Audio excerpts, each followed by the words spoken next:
स्वतंत्र प्रभार खेल एवं युवा कल्याण विभाग श्री गिरीश चंद यादव जी, लोकप्रिय सांसद माननीय श्री बीपी सरोज जी,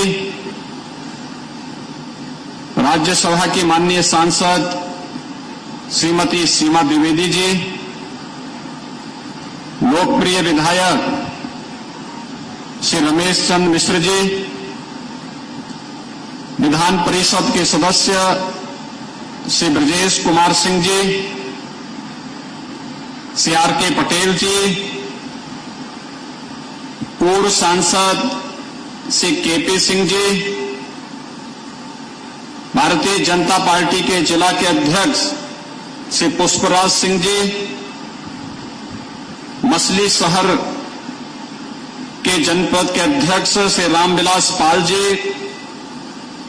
पूर्व विधायक डॉक्टर हरेंद्र सिंह जी, पूर्व विधायक दिनेश चौधरी जी, आज के इस कार्यक्रम में उपस्थित जौनपुर जनपद से जुड़े हुए सभी उपस्थित भाइयों बहनों, 258 करोड़ रुपए की परियोजनाओं के लोकार्पण और शिलान्यास के लिए आप सबको मैं हृदय से बधाई देने के लिए आज आपके बीच में यहां पर उपस्थित हुआ हूं। भाइयों बहनों, उत्तर प्रदेश में लगातार दूसरी बार भारतीय जनता पार्टी की सरकार के लिए जौनपुर की जनता ने जो समर्थन और आशीर्वाद दिया है उसके प्रति आभार व्यक्त करने और विकास के प्रति आप सबको आश्वस्त करने के लिए ही मैं आज आपके बीच में यहां पर उपस्थित हुआ हूं। आज प्रातः काल ही मैंने जौनपुर में आकर के यहां पर स्वर्गीय उमानाथ सिंह मेडिकल कॉलेज का निरीक्षण किया है। जौनपुर में नवनिर्मित एसटीपी के भी कार्यप्रणाली को नजदीक से देखा है और विकास की प्रक्रिया के साथ तेजी के साथ आगे जुड़ने और साथ ही साथ प्रधानमंत्री जी के आत्मनिर्भर भारत के लक्ष्य को प्राप्त करने की दिशा में किए जाने वाले प्रयास को इस मंच के पीछे लगी हुई प्रदर्शनी के माध्यम से मुझे देखने का अवसर प्राप्त हुआ है। मैं विश्वास के साथ कह सकता हूं कि जौनपुर अब नए भारत के नए उत्तर प्रदेश का विकास की प्रक्रिया के साथ तेजी से आगे बढ़ता हुआ एक जनपद है और बहुत शीघ्र जौनपुर में वे सभी प्रकार की सुविधाएं जौनपुर वासियों को प्राप्त होंगी जिसको लेकर के दशकों से यहां के लोगों को इंतजार था। भाइयों बहनों, विकास आज की आवश्यकता है, लेकिन हम सबको इस बारे में ध्यान रखना होगा कि विकास की योजनाओं के लिए ईमानदारी के साथ वे योजनाएं जिस उद्देश्य से शासन ने दी हैं उसकी धनराशि का उपयोग उस संबंधित कार्य पर हो, इस पर भी उतना ही ध्यान दिए जाने की आवश्यकता है। अन्यथा जिस प्रकार के रैकेट 2017 के पहले प्रदेश के अंदर विकास के कार्यों में घुन की तरह लग करके पूरी व्यवस्था को खोखला बनाने का कार्य कर रहे थे, उसका परिणाम जग जाहिर है और उसकी कीमत पूरे उत्तर प्रदेश वासियों को भुगतना पड़ा था। आज तो उत्तर प्रदेश का कोई नागरिक उत्तर प्रदेश से बाहर कहीं जाता है, सम्मान की दृष्टि से देखा जाता है। 5 साल पहले ऐसी स्थिति नहीं थी।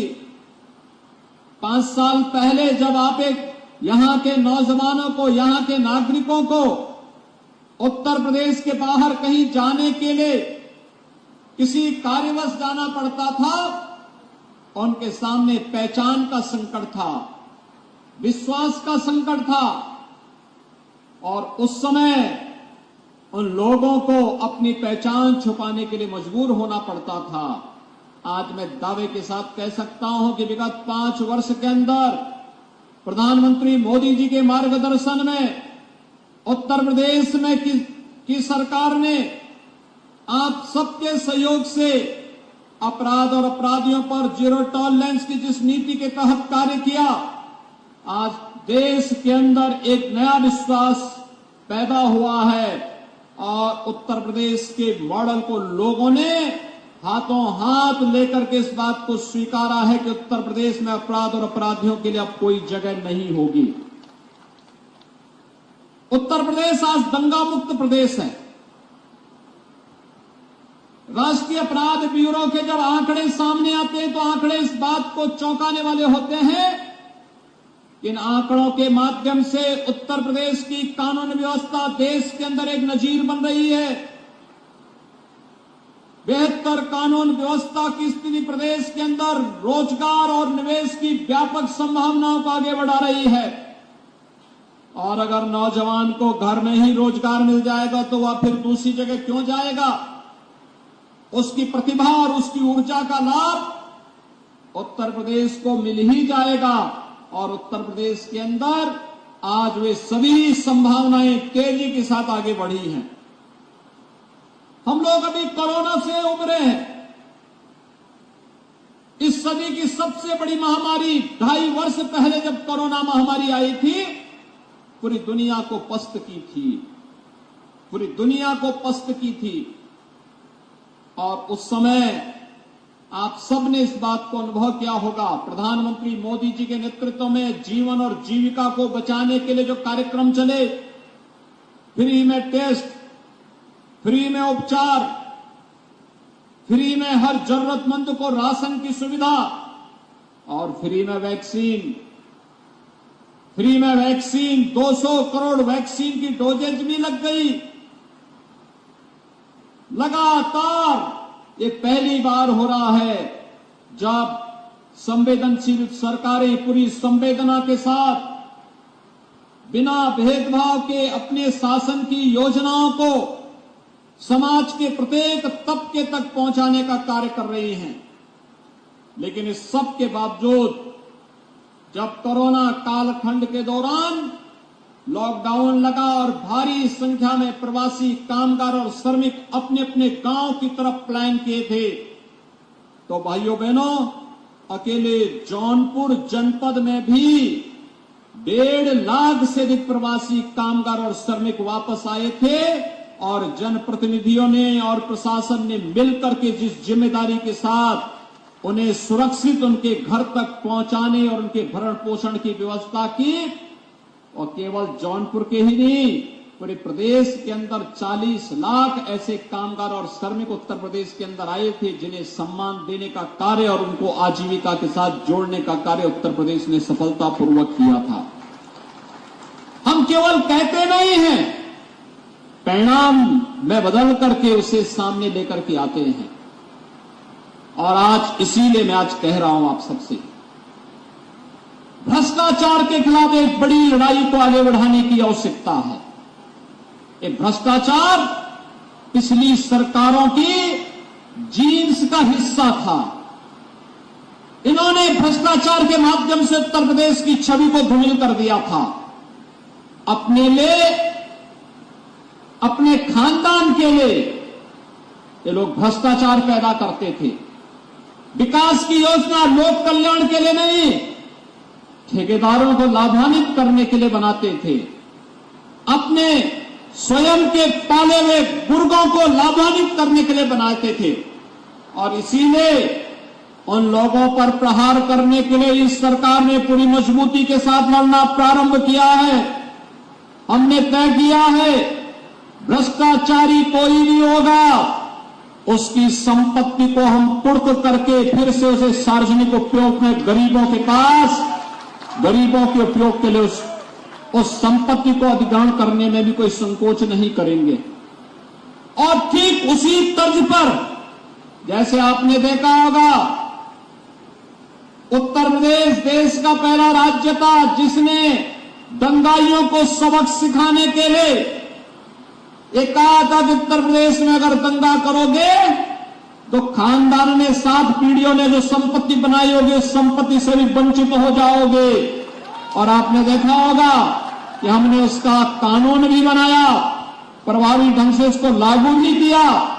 और आज यही कहने के लिए मैं आपके पास आया हूं, अब यही लड़ाई हम भ्रष्टाचार के खिलाफ भी करने जा रहे हैं। भ्रष्टाचारियों ने जितनी भी संपत्ति बनाई होगी, उन भ्रष्टाचारियों की इन संपत्तियों को सार्वजनिक उपयोग के लिए हम आज लेकर के आना चाहते हैं और उसी दृष्टि से एक बड़े अभियान को आगे बढ़ाने की आवश्यकता है।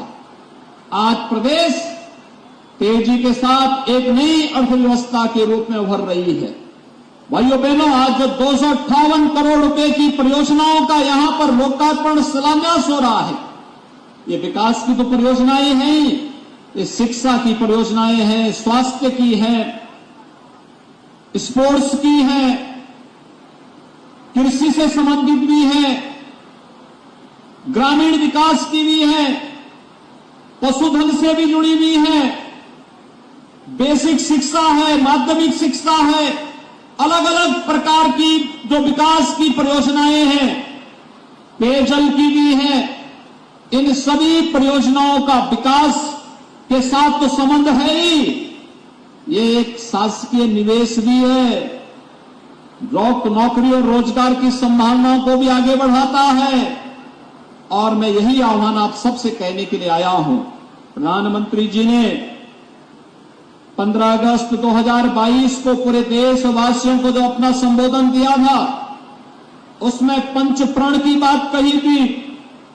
ये पंच प्रण एक विकसित भारत बनाएंगे, गुलामी के अंश को सर्वथा समाप्त करेंगे, अपने कर्तव्यों का पालन करेंगे और विरासत को हर हाल में संरक्षित करेंगे। भाइयों बहनों, ये जो अभियान है, आज आत्मनिर्भर भारत के लक्ष्य को प्राप्त करने की दिशा में एक नए अभियान को आगे बढ़ाने की आवश्यकता है। आत्मनिर्भर भारत के लक्ष्य को तब प्राप्त करने में सफलता प्राप्त हो पाएगी जब आत्मनिर्भर गांव बनेंगे, आत्मनिर्भर नगर बनेंगे। आत्मनिर्भर गांव के लिए हमारी ग्राम पंचायतों को भी आत्मनिर्भर बनाना पड़ेगा। और मैं आह्वान करूंगा, जो भी ग्राम पंचायत अपने आप को आत्मनिर्भर बनाएंगी, उस ग्राम पंचायत को स्मार्ट ग्राम पंचायत बनाने के लिए राज्य सरकार भी अलग से उन्हें धनराशि उपलब्ध करवाने का कार्य करेगी और गांव को एक अच्छे मॉडल के सामने हम प्रदेश और देश के सामने भी रखने का कार्य करेंगे। ऐसे ही नगर निकायों के साथ भी होगा। जो नगर निकाय अपने को आत्मनिर्भर बनाएगा, उस नगर निकाय को स्मार्ट नगर निकाय बनाने के लिए राज्य सरकार अपने स्तर पर बिल्कुल सहयोग करेगा। इस दिशा में एक नए अभियान को आगे बढ़ाने की आवश्यकता है और उस अभियान के साथ जुड़ करके ही हम नए भारत का नया उत्तर प्रदेश बना पाएंगे। आज भारत दुनिया की सबसे तेजी के साथ उभरती हुई अर्थव्यवस्था है। आज आप देख रहे होंगे भारत ने कितनी लंबी छलांग लगाई थी। 75 वर्ष पहले, लगभग 200-250 वर्षों तक ब्रिटेन की पराधीनता में रहने के कारण लोग ये मानते थे भारत कुछ नहीं कर पाएगा, लेकिन उनकी इस मंशा को दरकिनार करते हुए भारत के यशस्वी नेतृत्व ने आज भारत को दुनिया की 5वीं अर्थव्यवस्था बना दिया है। ब्रिटेन को पछाड़ करके भारत 5वीं अर्थव्यवस्था बना है और ब्रिटेन को पछाड़ करके भारत 5वीं अर्थव्यवस्था के रूप में भारत का उभार इस बात को प्रमाणित करता है कि आने वाली जो सदी, वर्तमान की जो सदी है, प्रधानमंत्री मोदी जी के नेतृत्व में यह भारत को दुनिया की सबसे बड़ी ताकत के रूप में स्थापित करने में मदद करेगा। मेरा देश विकसित हो, कि कौन ऐसा भारतीय होगा जिसके मन में तमन्ना न हो। हमारा देश विकास करेगा तो हर व्यक्ति विकास करेगा। विकास की योजना का लाभ समाज के हर एक तबके को प्राप्त होगा और अपने देश के बारे में सोच एक सकारात्मक सोच है। उस सकारात्मक सोच के साथ हम सबको जुड़ना पड़ेगा और भाइयों बहनों, वह तब होगा जब हम अपने गांव के लिए करेंगे, अपने नगर के लिए करेंगे। जिस क्षेत्र में जो व्यक्ति कार्य कर रहा है वहां पर वह ईमानदारी के साथ अपने कर्तव्यों का निर्वहन कर ले, ईमानदारी के साथ अपने कर्तव्यों का निर्वहन कर ले। मैं भी देख रहा था एग्जीबिशन में, बेसिक शिक्षा परिषद के बच्चे थे और कितना धारा प्रवाह बोल रहे थे, कितना अच्छा प्रदर्शन कर रहे थे। अगर बेसिक शिक्षा परिषद के बच्चों के मन में विज्ञान के प्रति, तकनीक के प्रति, भाषा के प्रति आज आधुनिक बोध उनके मन में है और वैज्ञानिक भाव उनके मन में है, क्योंकि उनको उस प्रकार का मंच मिल रहा है, कुछ कर गुजरने की एक चाहत उनके मन में है और प्रशासन ने और शासन ने मिलकर के जनप्रतिनिधियों के सहयोग से उस प्रकार के भाव पैदा किए हैं। उसके परिणाम भी हम सबके सामने देखने को मिल रहे हैं। और आज यही मैं यहां पर देख रहा था,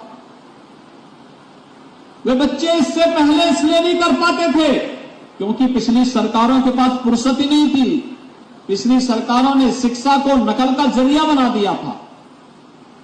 शिक्षा को इतना उन्होंने भ्रष्ट करने का प्रयास किया था। शिक्षक नहीं थे, विद्यालय भवन जर्जर थे,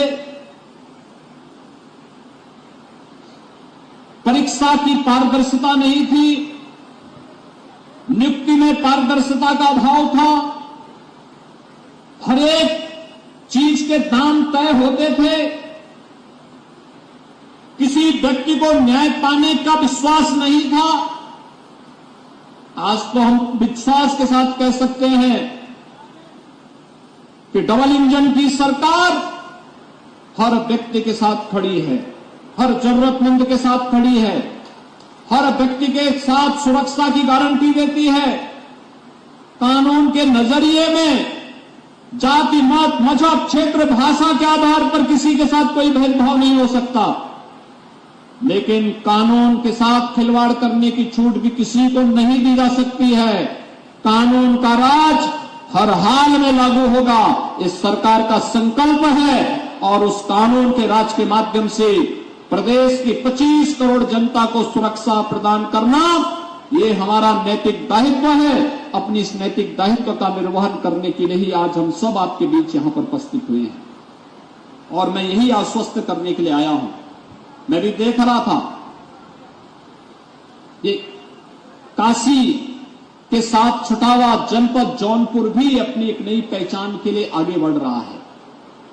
और मैं पिछली बार जब आया था विधानसभा चुनाव के ठीक पहले, तब भी मैंने कहा था यहां पर जौनपुर आते हैं तो जौनपुर की मुझे बहुत पुरानी याद, 30 साल पहले की याद है, जब यहां पर मुझे एक बार देखने को मिला था कि जौनपुर में उस समय इत्र भी था।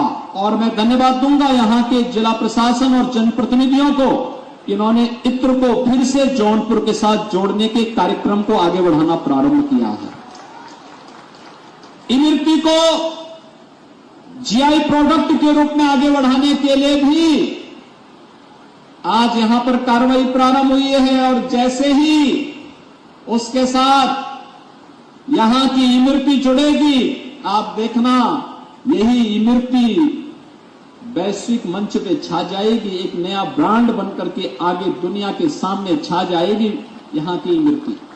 और मुझे लगता है कि दोनों जौनपुर की सुगंध भी और जौनपुर की मिठास भी आज वैश्विक मंच तक पहुंचाने की आवश्यकता है। जौनपुर की प्रतिभा जहां कहीं भी गई है, शिक्षा के क्षेत्र में, तकनीक के क्षेत्र में, कृषि वैज्ञानिक के रूप में या फिर व्यवसाय के क्षेत्र में, जीवन के किसी भी क्षेत्र में जहां कहीं भी जौनपुर को जाने का अवसर प्राप्त हुआ है, जौनपुर की प्रतिभा को जाने का अवसर प्राप्त हुआ है, उसने अपनी एक अलग पहचान और छाप छोड़ी है। और मुझे लगता है उसे आज आगे बढ़ाने की आवश्यकता है, उसे आज आगे बढ़ाने की आवश्यकता है। और उसी का आह्वान करने के लिए मैं आपके पास आया हूं। सरकार बहुत शीघ्र एक नई योजना प्रारंभ करने जा रही है, मातृभूमि योजना।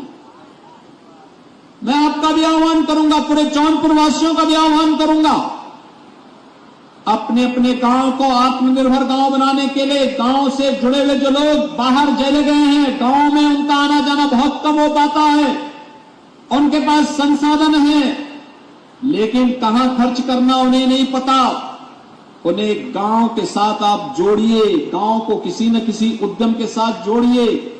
अगर वे अपने किसी पूर्वज के नाम पर किसी अच्छे संस्थान के निर्माण के कार्यक्रम को आगे बढ़ाना चाहते हैं, कोई व्यक्ति गांव में स्मार्ट विद्यालय बनाना चाहता होगा, कोई स्किल डेवलपमेंट का सेंटर खोलना चाहता होगा, कोई सामुदायिक भवन का और कम्युनिटी सेंटर का निर्माण करना चाहता होगा, वह शासन की योजना के साथ अपने आप को जोड़े, आधा पैसा वह लगाए, आधा पैसा सरकार दे, और भाइयों बहनों हम उनके पूर्वज के नाम पर एक शिलापट वहां लगवा देंगे।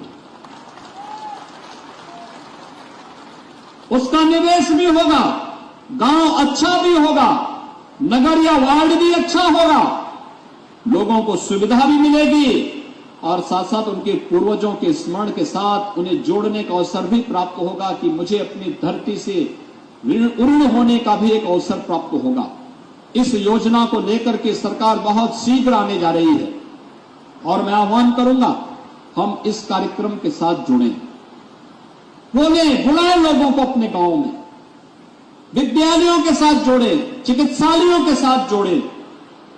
आज आवश्यकता है तकनीक के माध्यम से जनता जनार्दन को अधिकाधिक सुविधा उपलब्ध कराने की, और इस अधिकाधिक सुविधा के साथ जब हम लोगों को जोड़ेंगे तो बड़े पैमाने पर तकनीक के माध्यम से अधिक लोगों के कल्याण का मार्ग हम प्रशस्त कर पाएंगे। भाइयों बहनों, आज जौनपुर एक नई दिशा में आगे बढ़ रहा है। स्वर्गीय वीर बहादुर सिंह पूर्वांचल विश्वविद्यालय आज तेजी के साथ शिक्षा, उच्च शिक्षा के क्षेत्र में आगे बढ़ रहा है। यहां पर स्वर्गीय उमानाथ सिंह राजकीय मेडिकल कॉलेज पहले सत्र में उसका प्रवेश विगत वर्ष ही संपन्न हो चुका है। आगे की कार्रवाई के लिए इस पर तेजी के साथ हम कार्य कर रहे हैं। यह मेडिकल कॉलेज तेजी के साथ बनकर के पूरा हो, यहां पर विशेषज्ञ स्वास्थ्य की सुविधा का लाभ जौनपुर और आसपास के जनपद वासियों को प्राप्त हो, सरकार इस दिशा में निरंतर प्रयास कर रही है। इसके साथ ही विकास की अन्य तमाम परियोजनाएं, वो बेसिक और माध्यमिक शिक्षा का हो, उच्च शिक्षा का हो, पशुधन का हो, या फिर नगर विकास और ग्राम्य विकास और पंचायती राज से जुड़े हुए सभी संस्थानों के साथ विकास की इस प्रक्रिया को आगे बढ़ाने के लिए हम सब पूरी तन्मयता के साथ जुड़ करके जौनपुर को उसकी पुरातन पहचान को बनाए रखते हुए विकास की आधुनिक योजनाओं के साथ जोड़ने का कार्य करेंगे। मैं आज के इस अवसर पर एक बार फिर से 258 करोड़ रुपए की जिन परियोजनाओं का आज लाभ जौनपुर वासियों को उपलब्ध कराया जा रहा है, इसके लिए पूरे जौनपुर और मछली शहर से जुड़े हुए दोनों संसदीय क्षेत्र के अपने सभी मतदाता भाइयों बहनों का, सभी नागरिकों को हृदय से बधाई देता हूं, अभिनंदन करता हूं और उन्हें आश्वस्त करता हूं कि विकास की इस प्रक्रिया के साथ हम सब जुड़ करके एक साथ मिल करके जौनपुर के विकास, अपने जनपद के विकास के माध्यम से उत्तर प्रदेश के विकास को आगे बढ़ाने का कार्य करेंगे। आप सबके प्रति मेरी शुभकामनाएं। धन्यवाद। जय हिंद।